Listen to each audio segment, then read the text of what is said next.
Elle, c'est à Sciences Po, Paris, qu'elle étudiera l'année prochaine. Castin Rachel, à 18 ans, elle a obtenu son bac littéraire section internationale américaine avec la mention bien.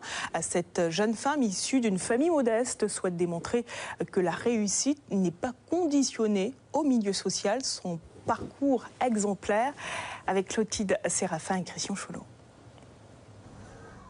26 rue Sapoti à Balata-Est, c'est ici que vivent aujourd'hui Rachel Castin et sa famille, un père dialysé et une maman, femme de ménage.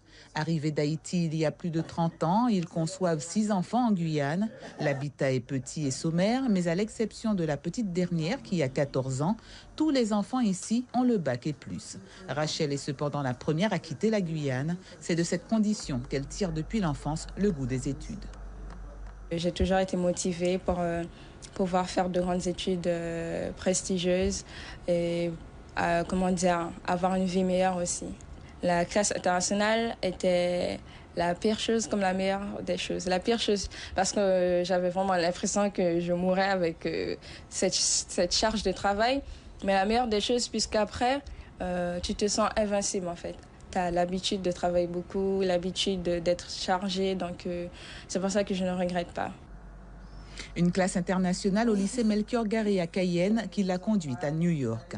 Le besoin de challenge, c'est aussi ce qui amène Rachel à opter pour Sciences Po. Elle y est admise sur dossier et se passe même des épreuves écrites. Je devais faire une lettre de motivation de 1000 mots qui devait vraiment...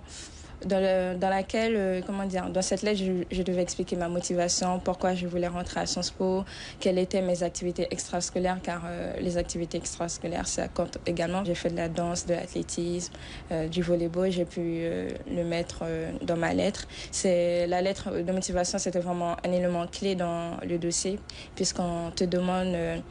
tes bulletins de la seconde à la terminale. Je vais dans le campus de Reims pour faire un programme euro-américain. C'est un bachelor qui se fait en 3 ans, 2 ans dans le campus de Reims et 1 année à l'étranger. Loin de sa famille, à compter du 13 août prochain, Rachel pourra cependant compter sur une solide éducation et une foi à toute épreuve, les piliers de son évolution. Parmi les bacheliers, c'est l'équivalent le plus loin, donc moi content. J'ai choisi Sciences Po. Est-ce que tu connais Sciences Po avant Rachel passer ça 10 ans? Je suis à l'école, c'est vrai que peut-être moi l'école à 15 ans. Alors c'est à présent mon gardien de parler de ça. C'est pour ça que l'organe Timon, c'est pour bien conduire Timon, pas quitter le prendre chemin vers abordage, donc toujours balayer instruction. Malgré l'école qui a des instructions, même aussi, il faut prendre responsabilité de dans la maison. Bon, franchement, moi, dis bon Dieu merci. Et je suis sans enfant, mais franchement, c'est vraiment merveilleux pour moi. C'est bien là. C'est bien, c'est bien, c'est bien. Rien à dire. Rien à dire, c'est bien. C'est pas facile. Regarde les jeunes qui traînent et dans la rue. Ah ouais, franchement. Rachel fait la fierté de sa famille, peut-être de son quartier, mais certainement de la première promotion de la section internationale américaine dont elle fait partie. Rachel Castin, bonsoir. Bonsoir. Bienvenue sur ce plateau. Alors, lorsqu'on voit ce reportage, on a l'impression que vous êtes une femme de challenge. Rien ne vous arrête. D'où vous vient cette force, cette détermination? Alors, cette détermination vient surtout... de mes parents, de leur parcours, leur vécu. Je sais que mes parents, ils viennent de très loin, comme la journaliste l'a dit, ils viennent d'Haïti. Et lorsque je regarde leurs difficultés financières, leurs difficultés dans la vie sociale, ça m'a toujours poussée à me donner au meilleur de moi-même, à leur rendre fière, car avoir un bon parcours scolaire est la moindre des choses que je puisse leur donner. Et le fait qu'aujourd'hui que je suis admise à Sciences Po Paris, c'est une grande fierté pour moi, pour mes parents et également pour mon lycée Melchior Garé.